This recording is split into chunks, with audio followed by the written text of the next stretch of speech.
wonderful to be a part of your lives. I want to thank you for all of the encouragement and support that you give me always. And I was thinking of you as I read a quote. I am only as strong as the coffee I drink, the hairspray I use, and the friends I have. And this quote from Jeanette also spoke to me. Having someone who understands is a great blessing for ourselves. Being someone who understands is a great blessing to others. We're grateful to have Jennifer here with us for our mental health moment, and she is one who understands, and she is a blessing to us. Thank you so much.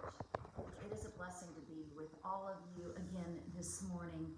Before we started today's moment, Kendra said we are on day 61 of this pandemic.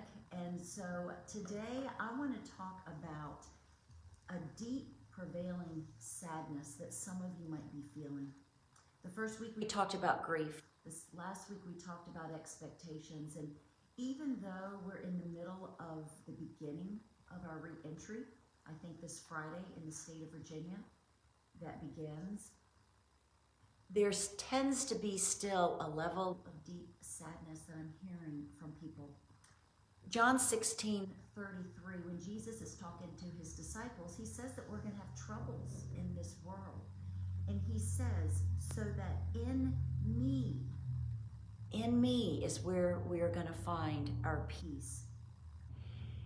I think the ongoing constancy of this pandemic is causing many of us to really feel a sense of long suffering that we're not used to feeling.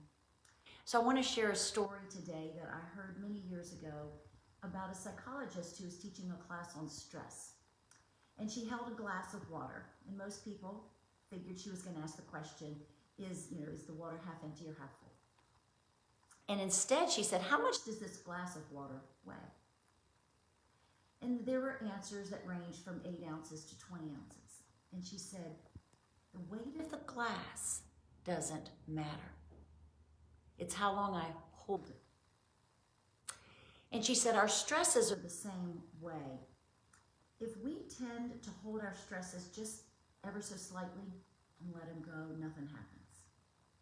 If we hold them a little bit longer, our heart begins to ache. But if we end up ruminating on them all day long, we might actually become emotionally paralyzed. So when we think about a deep prevailing sadness on day 61 of this pandemic, I encourage you to work on the gift of intentionality. What does it mean to intentionally let go? Put the glass of water down, as the psychologist said. I've been reading this wonderful book, the Book of Joy, that many of you may have already read. And there was a quote in here the other day that I read that the Dalai Lama said.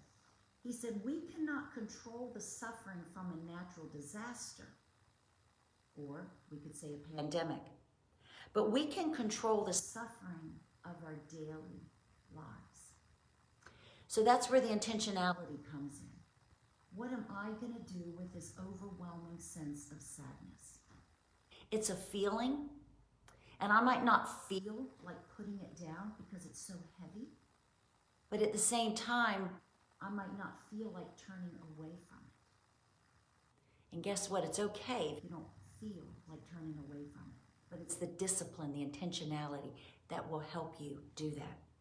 Many of you from the church have actually done the book study, Anxious for Nothing, and I had the pleasure of facilitating one of those book studies. Max Lucado had this quote that I want to share. He said, patterns to reacting to anxiety may have stump-like roots.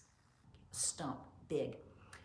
But with God, contagious calm can happen when, with the degree we turn to God and receive his help.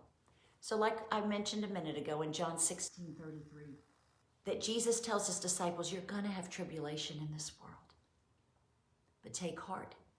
Christ has overcome the world, and our peace only comes from him. So turn to him today and let him have your pain.